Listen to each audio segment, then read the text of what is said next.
Blood on the Persian rug wasn't human.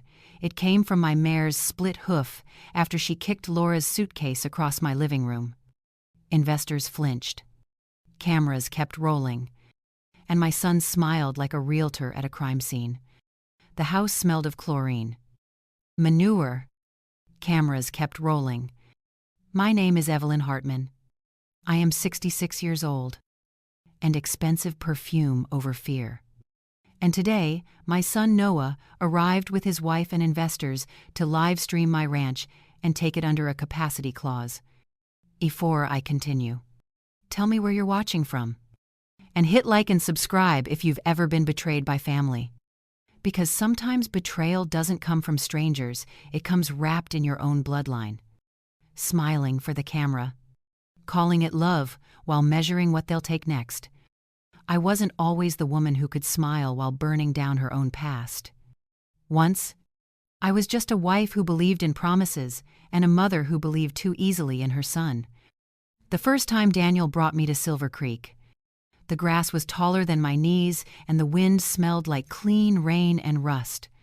He stood beside me, hands on his hips, saying, "It's not much now, Evie, but give me time. I'll make this place sing." I believed him. I always did. We spent our first year rebuilding that old ranch with our own hands. Daniel was a mechanic by trade.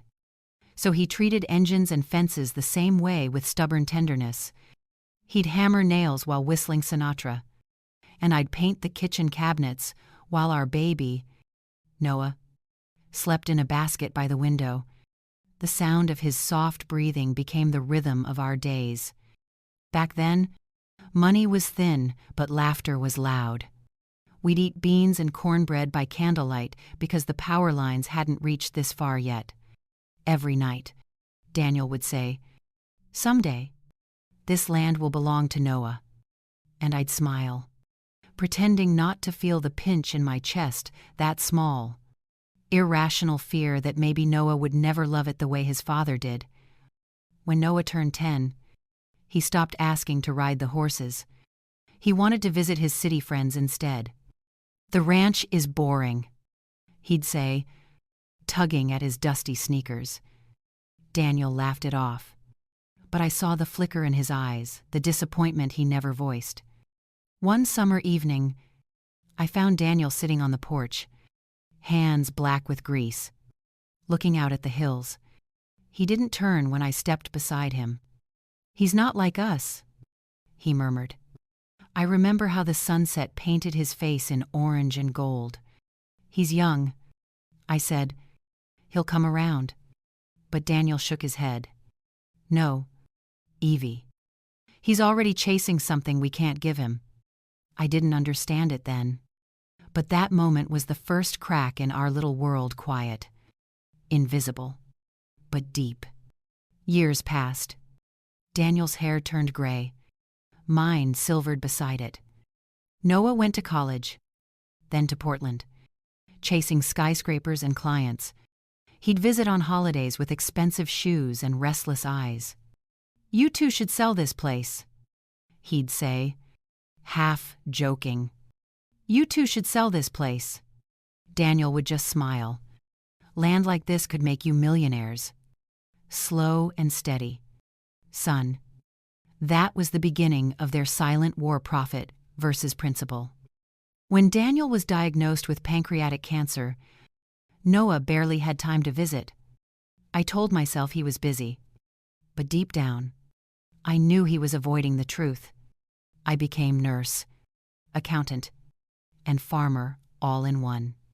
I learned how to clean feeding tubes, fix broken fences, and lie to my husband about how bad it really was.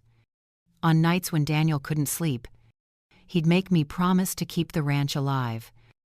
"Noah will understand someday," he whispered. "He has to." I kissed his hand, tasting salt and medicine. "I'll make sure of it." He died on a Tuesday morning in September. The sky was painfully blue.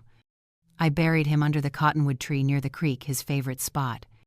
Noah arrived 2 days late, wearing a tailored suit and mirrored sunglasses. He hugged me like a stranger. "Mom, you should move to the city," he said. "You can't handle this place alone." I smiled, because I'd learned by then that silence cuts deeper than any argument. You can't handle this place alone. I found a letter in Daniel's old workshop. It wasn't addressed to me. It was for Noah. The first line read, "Son, if you're reading this, I'm gone. And I need you to understand one thing. Work gives land its worth." He never sent it. Maybe he knew Noah wasn't ready. Maybe he hoped I'd know when to use it. I kept that letter hidden in the desk drawer, under tax returns and utility bills, waiting for the day it might matter. For a while, the silence became my only companion. I'd wake up to the sound of wind against the barn and pretend it was Daniel's voice calling from the fields. The neighbors, Hendersons and Petersons, would stop by with casseroles and pity. They'd talk about weather, cattle, and prayer, then glance at the empty rocking chair beside me. When winter came, I sold half the herd. I fixed the roof myself. My hands cracked from cold. But I refused to ask for help. Every chore became an act of defiance, proof that I could still carry his dream. By spring, every chore became an act of defiance, proof that I could still carry his dream. Ruth showed up in her beat-up truck. Hoop earrings, red lipstick, and a grin that could light a power outage. "Evie, you look like hell," she said, tossing her purse on the porch swing. Perfect time to get even with life. I laughed for the first time in months. That was Ruth, a hurricane wrapped in friendship. She moved into the guest room just for a week and ended up staying for 3 months. Every morning, she'd brew coffee strong enough to wake the dead. And we'd sit watching the sun crawl over the ridge. "Promise me you'll keep this place," she'd say. "I promise, Daniel." I'd answer, "Then promise yourself, too." I didn't know it back then. But those words would come back to haunt me later, when promises became weapons. By the second year, I'd found my rhythm again, fences mended, bills paid, loneliness managed. I thought the worst was behind me, until that one morning when the phone rang and Noah's voice came through, smooth as glass. "Hey, Mom, got a surprise for you. We're coming to visit next week." He paused. "And I have Danae. We'll bring a few people from the firm. And investors." Something in his tone made my stomach twist. But I smiled anyway, because mothers always do. "That sounds wonderful, honey," I said, staring at Daniel's empty chair by the window. I didn't know it yet, but that call was the sound of war drums under the calm. The days before Noah arrived felt like the air itself was holding its breath. The ranch was quiet. Almost too quiet, the kind of stillness that comes right before a storm. Ruth noticed it first. "You keep polishing things that don't need polishing," she said, sipping coffee on the porch. "I like order," I replied. She raised an eyebrow. "No, you like control. Two different things." I didn't argue, but she was right. I wasn't preparing for a visit. I was preparing for a siege. That night, I opened Daniel's old drawer again, the one with the unfinished letter and a small brass key I'd never used. The key fit the lock to his workshop, a room I hadn't entered since the funeral. The hinges cried when I pushed the door open. Inside, everything smelled of oil, cedar, and ghosts. His tools were lined up with surgical precision. On the workbench sat an old tape recorder. Ander to later. I hesitated before pressing play. His voice filled the room warm, steady, unshakable. "If you're hearing this, Evelyn, I probably didn't get to finish what I started. Don't let him sell it. He doesn't understand yet, but he will. One day, When the noise of the city fades and the silence of the earth calls him, he'll need this place more than he knows. I pressed stop, my hands trembling. One day felt like a cruel joke. That day was coming faster than either of us had planned. When Ruth found me still standing there an hour later, she didn't ask questions. She just handed me a glass of bourbon and said, "You're thinking war. I can see it in your face." "I'm thinking justice," I said. She grinned. Same difference. The week passed in slow motion. Every sunset felt like a countdown. Jack and Mateo helped me fix the generator, the fences, the lights, but not for the reasons they thought. Each repair was part of a system Daniel had designed years ago, remote controls for the ranch's power, water, even the stable doors. He'd called it the fail-safe. Back then, I thought it was unnecessary. Now, I called it insurance. I tested the controls from my laptop. 1 click for water, 1 for lights, 1 to lock every gate. Power in silence. That was Daniel's gift. When Noah's black SUV finally appeared on the dirt road, kicking up dust and vanity, I stood on the porch with a calm I didn't feel. Laura was the first to step out, high heels sinking into the mud. Hair perfect. Smile wide enough for a commercial. Behind her came 2 men in designer jackets and 1 woman with a drone. "Mom." Noah's voice boomed like he owned the land. He hugged me quickly, like he was afraid authenticity might stain his shirt. "Doesn't this place look amazing?" he said, waving toward the open fields. "We're calling the series Modern Ranch Living. Laura's idea." Laura clasped my hands. "It's about showing people how simplicity can be luxury. You'll love it." I smiled. "I'm sure I will." What I meant was, you'll choke on it. Ruth stayed inside that day, watching from behind the curtains. Later, she whispered, "They're not guests, Evie. They're scavengers." "I know," I said. "That's why I'm feeding them." The first evening, they insisted on filming dinner. Laura wanted rustic charm, so she made Jack wear a cowboy hat and pretend to grill. Noah opened expensive wine and talked about merging nostalgia with profitability. I stirred the beans and said nothing. Halfway through the meal, one of the investors asked about property rights. "So, Mrs. Hartman, are you on the deed, or is it jointly held?" Noah jumped in before I could answer. "We're in the process of restructuring," he said smoothly. "Just paperwork." I caught his eye. Restructuring.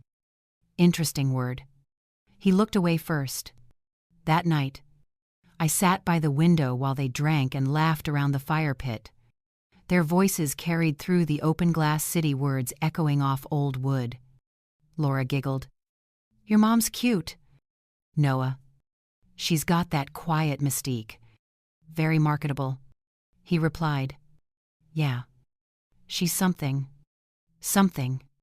Not someone." I should have cried. But instead, I smiled. Quiet mystic had its uses. The next morning, I started testing boundaries. I accidentally turned off the Wi-Fi while they were live. The feed froze mid-sentence, leaving Laura's face twisted in irritation. "Sorry," I said sweetly. Old wiring. By noon, the horses had escaped the corral. By evening, the pipes burst near the pool, flooding their rented outdoor lounge set. Each mishap earned me another tight smile from Noah and another fake laugh from Laura. Ruth nearly choked laughing behind the barn. "You're a menace." "I'm a teacher," I said. Lesson 1. Control isn't about shouting. By day 3, tensions were snapping. The investors wanted to leave. Laura begged Noah to fix the optics. That's when he made his mistake. He ordered me to stay out of sight during filming. "Mom, you make the set look Too real, he said, avoiding my eyes. Too real, I repeated. You mean alive? Just, please. Go rest. So I did. I went to my room, peered coffee, and watched their live feed from my laptop. On screen, they performed happiness. Laura narrated a segment about embracing imperfection, standing next to the horse stall I'd sabotaged hours earlier. Right on cue, the stall door creaked open, and my mare, Bluebell, trotted into frame tail high, knocking over lights. Screams filled the speakers. One of the investors dove into the mud. I nearly spilled my coffee laughing, but then, amid the chaos, I saw something that stopped me cold.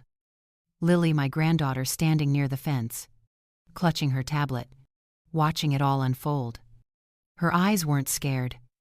They were awake. She turned toward the camera and met my gaze through the lens, like she knew. And in that silent second, I realized she understood everything: the farce, the lies, the quiet fury simmering beneath my calm. When the chaos died down, I found her sitting on the porch swing. "Grandma," she whispered, "why are you letting them be mean?" I knelt beside her, because sometimes the best way to show truth is to let it speak for itself. She frowned, thinking hard. "Is that like when you make Dad eat his own cooking?" I laughed softly. "Exactly like that." That night, she slipped a folded paper under my door. It was Daniel's letter, the one I'd hidden years ago. The ink was smudged where small hands had held it too tightly, under the signature. Lily had written one line in crayon: "He'd be proud of you." I cried for the first time in years, not because I was sad, but because I finally saw the ending Daniel had meant all along. The land wasn't just a fight to win. It was a mirror showing us who we'd become. I folded the letter, placed it in my pocket, and looked out the window. Noah's fancy string lights flickered in the wind. I folded the letter and looked out the window. Let's see how authentic you really are. The storm outside began to build, low thunder rolling over the hills. Inside, I made my decision. Tomorrow, I'd leave them the stage and start my revenge from the shadows. I didn't know it back then, but the show was about to become very, very real. I didn't know it back then, but the show was about to become I didn't know it back then. "Ranch mornings are magical," she said into her phone, voice syrupy and false. Behind her, Noah barked orders at Jack and Mateo, who were pretending to follow directions while actually sabotaging every camera angle. I watched from my kitchen window, a cup of black coffee warming my hands. It wasn't just caffeine I needed, it was patience. Revenge is like bread. If you rush it, it collapses. When I stepped outside, Laura turned, her smile mechanical. "Morning. Evelyn, can you stand over there? The shot needs balance." The next morning smelled of wet hay and arrogance. "Balance," I repeated. "Funny word for thieves." She blinked, confused. "Sorry. Nothing, dear. Keep pretending." She didn't get it. Of course, pretending was her full-time job. By noon, the temperature climbed high enough to make the air shimmer. Noah wanted a riding scene for his investors. He'd never handled a horse in his life.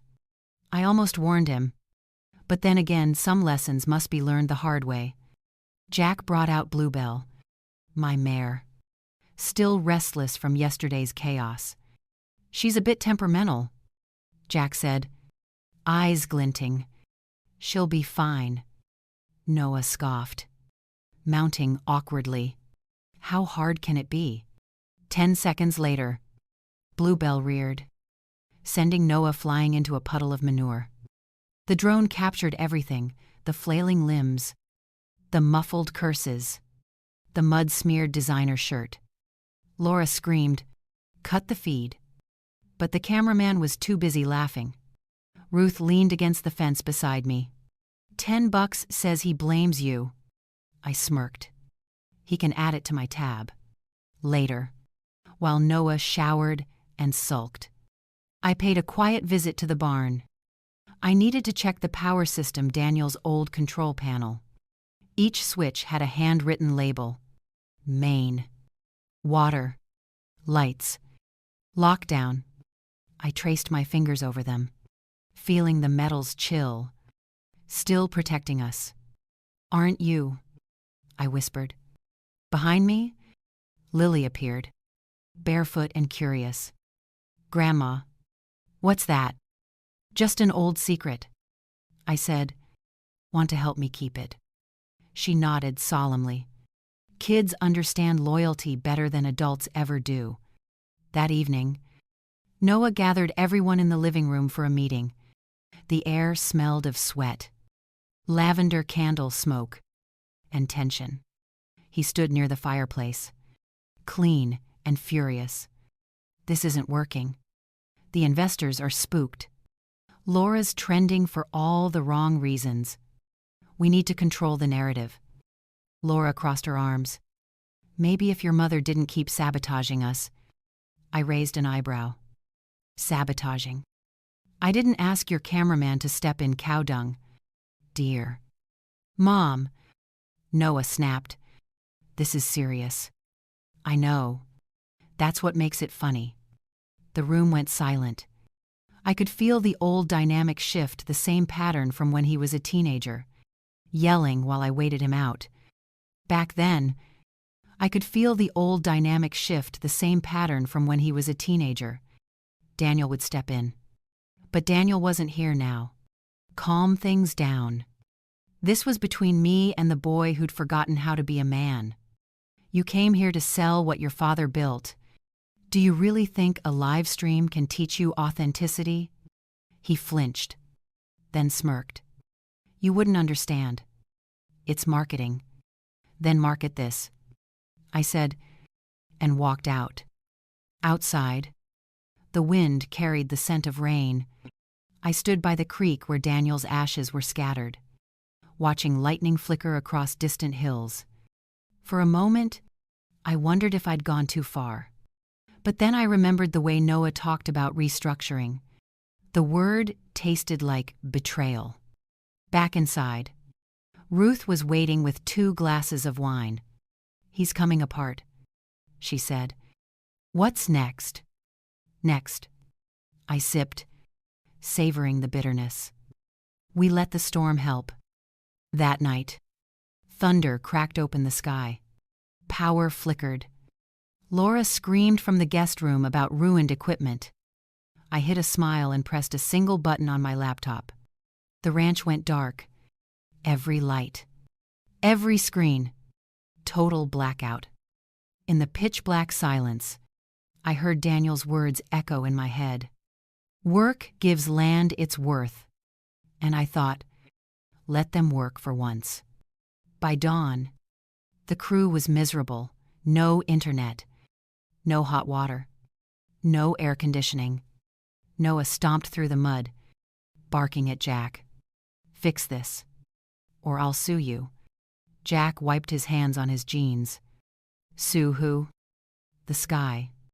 When the sun finally rose, I stepped out, calm as a preacher on Sunday.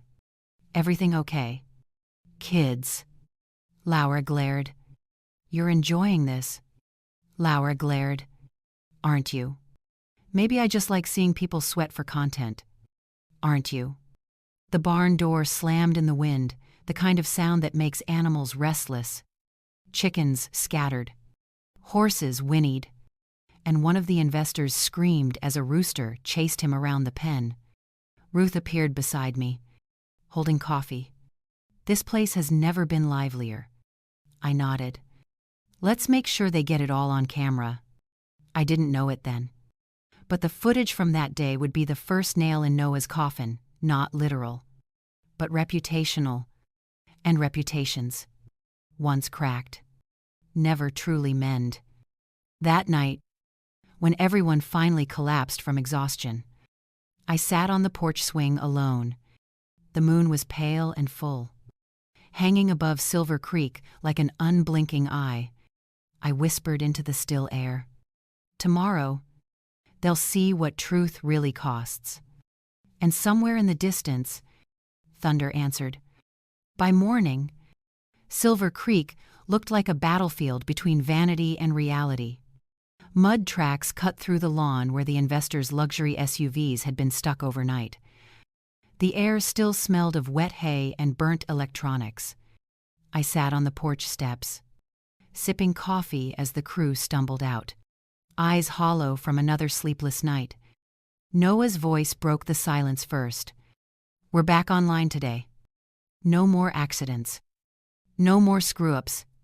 He didn't look at me when he said it, which told me everything. Guilt always hides behind control.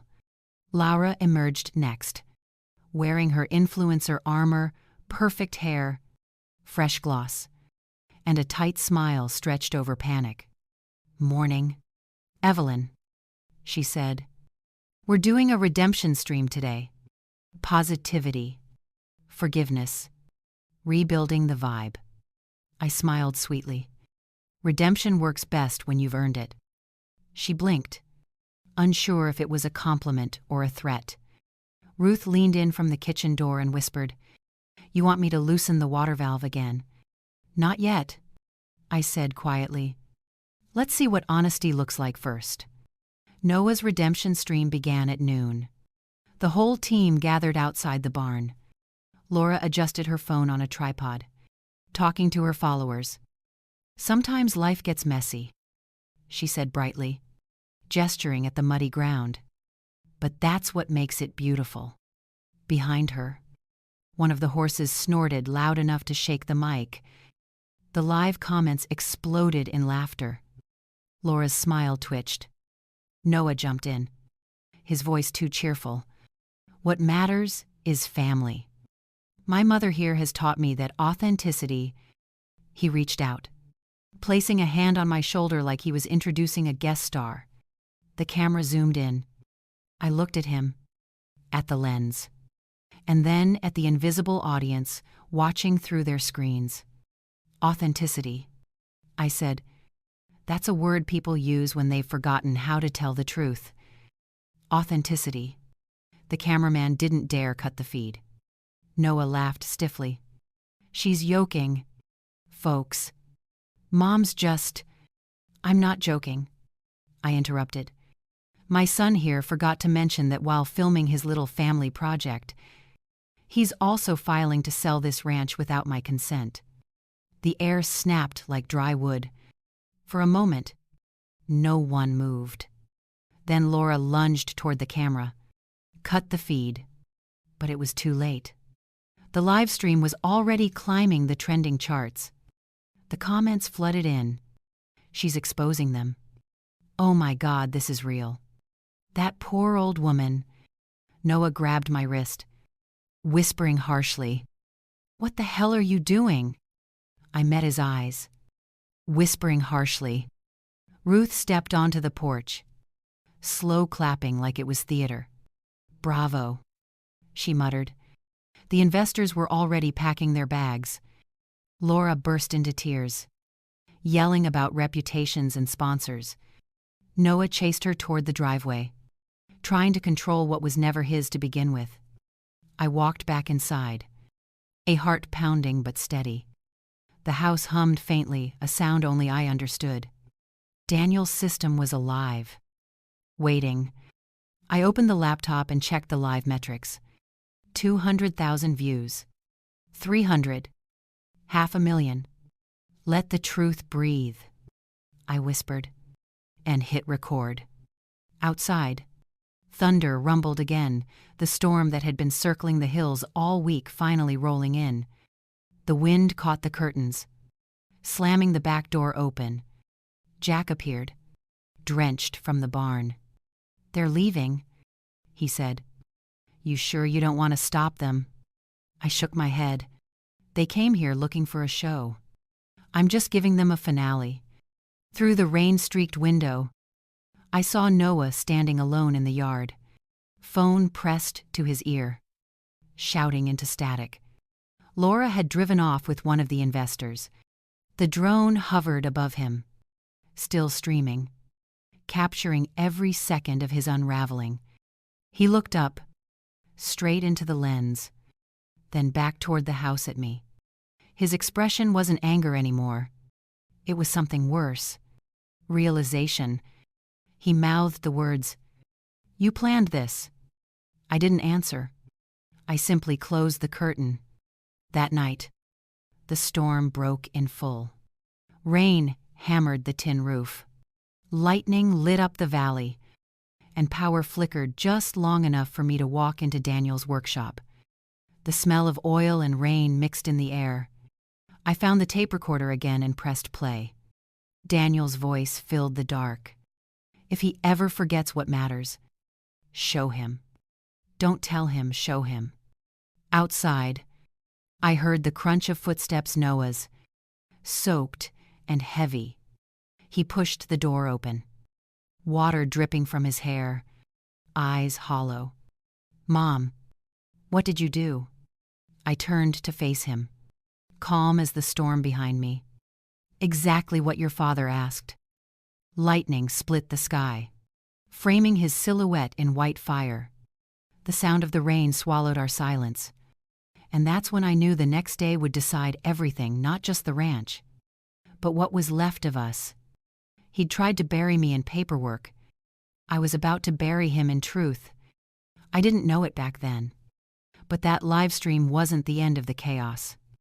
It was only the spark. The real fire, the one that would burn down his pride and build something new, was still waiting for morning. The morning after the storm felt hollow, as if the air itself was exhausted from watching what had happened. Silver Creek was silent. No drones. No investors. No Laura with her pastel filters, just the smell of rain-soaked soil and shame. I woke to find the house empty. Except for Ruth and Lily. No Laura with her pastel filters, just the smell of rain-soaked soil and shame. Ruth was frying eggs in a pan that hissed like static. She said without turning. "Where?" "By the creek. Same spot where you scattered Daniel's ashes." I poured coffee, black and bitter, and said, "Then that's where the story ends." Outside, the grass was slick, the sky bruised gray. I walked slowly, boots sinking into mud. Noah stood near the water, staring at the broken drone floating in the current. His clothes were still wet, hair matted, pride drowned. He didn't turn when he heard me. "You humiliated me," he said quietly. "No," I answered. "You did that yourself. I just made sure someone was watching." He laughed, short and sharp, like glass breaking. "You think this proves something? You ruined me. The firm's dropping me. Laura's gone. They're calling me a fraud online. You built your house on lies. Noah, I just opened the windows." He turned, and for the first time in years, I saw the boy he used to be, scared, angry, lost. Why couldn't you just let it go? It's land. Lost. "Mom, you can't live off pride." "Maybe not," I said, stepping closer, stepping closer. "For a moment, the firm's dropping me. But you can die from the lack of it." The ranch behind us loomed like a witness. "But you can die from the lack of it. For a moment, your father wrote this. He wanted you to read it when you were ready." He hesitated, then unfolded it. His eyes moved over the words, lips trembling as he whispered, "Work gives land its worth. If you forget that, you forget yourself. Stand." His voice cracked on the last line. "He never sent this." "No, he didn't think you'd listen." The wind picked up, carrying the smell of wet cedar and rusted memory. Noah's shoulders sagged. "What do you want from me?" An apology. You've already won. Noah's shoulders sagged, carrying the smell of wet cedar and rusted memory. I want you to understand what you almost destroyed. He looked at me then, really looked. And in that silence, I realized he wasn't just my son anymore. He was a mirror, showing me the version of myself I could have become if bitterness had taken over. Behind us, the ranch lights flickered on. Ruth stood on the porch with Lily, both watching quietly. I'd left the system in manual mode now, no tricks. No buttons. It was time for truth, not control. Noah, I said, this land isn't a brand or a backdrop. It's your father's hands, your childhood. Every promise we ever made to each other. And if you can't respect that, then you don't deserve it. He dropped the letter, fists clenched. I don't deserve anything. Apparently. You said it, not me. For a second, I thought he might walk away again, like he had after the funeral. But then his voice broke raw, unguarded. I didn't mean to sell it behind your back. I thought I could fix things, make it easier for you. By erasing me. No, by proving I was worth something. That stopped me cold. His words, pathetic. True hit like a shovel to the chest. You were always worth something, I whispered. You just kept measuring it wrong. He looked down, rain mixing with tears, and I saw the first real crack in his armor. The silence stretched until it hurt. Then, from the porch, Lily's small voice broke through the distance. Dad. He turned, startled. She was holding Daniel's old cap, the one he used to wear, fixing fences. Grandma said you should have this. Noah took it slowly, staring at the worn fabric. The sweat-stained brim. He pressed it to his chest like it might still be warm. I said quietly, your father believed someday you'd understand. I think maybe that day's now. For a long time, he didn't speak. Then he whispered, what happens next? I walked back toward the house, letting him follow or not. That depends, I said. Do you still want to sell it? He shook his head. No, I want to learn it. Then you'd better start early. Fences need mending. When we reached the porch, Ruth handed me a towel. That was the quietest screaming match I've ever seen, she said. Sometimes quiet cuts deeper. Inside, the lights glowed warm again. The smell of rain and coffee blended into something almost peaceful. I sat at the kitchen table while Noah and Lily fed the horses outside. Ruth poured 2 cups and slid one toward me. So, what's next? General. I smiled faintly. I've got a few more cards to play. She grinned. Revenge Part 2. No, I said. Justice. Long-term edition. Later that night, when the ranch had settled into silence again, I walked back to Daniel's workshop. Long-term edition, blinking its small red light.